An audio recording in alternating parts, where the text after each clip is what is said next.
मानवी जीवनात कोणत्याही संपत्तीपेक्षा भावभक्तीची संपत्ती ही अमूल्य असून ईश्वर स्मरणात जीवन व्यतीत करणाऱ्या भाविकांना ही संपत्ती लाभत असते। त्यामुळे पंढरीत जाणारा वारकरी हा खऱ्या अर्थाने या भक्ती संपत्तीचा उपभोक्ता असून पंढरीच्या वारीतच जीवनाची सार्थकता असल्याने सर्व जाती धर्माचे लोक या वारीत गुण्यागोविंदाने एकत्र येतात।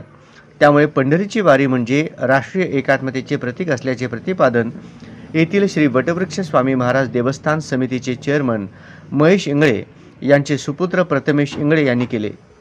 आषाढी एकादशी निमित्त आचेगाव येथील श्री स्वामी समर्थ वारकरी संप्रदाय मंडळींच्या वतीनं आयोजित आचेगाव ते पंढरपूर पायीवारीचे पूजन व पालखी दिंडी सोहळ्याचे शुभारंभ व प्रस्थान श्री स्वामी समर्थ वारकरी संप्रदाय मंडळाचे संस्थापक अध्यक्ष पांडुरंग माने यांच्या प्रमुख उपस्थितीत प्रथमेश इंगळे यांच्या हस्ते करण्यात आले।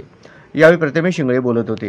यावेळी श्री स्वामी समर्थ वारकरी संप्रदाय मंडळाचे संस्थापक अध्यक्ष पांडुरंग माने, मार्गदर्शक हरिभक्त परायण विठ्ठल माने, सचिव बाबूराव गुरव, विणेकारी हरिभक्त परायण तुकाराम मंगरुळे, प्रवचनकार महादेव घुंगरराव भारुडकर, हरिभक्त परायण काटेप्पा कांबळे, नियोजक कुलदीप पाटील, शवारसिद्ध पाटील यांचा प्रथमेश इंगळे यांनी श्री स्वामी समर्थांचे कृपा वस्त्र प्रसाद प्रतिमा देऊन यथोचित सन्मान केला।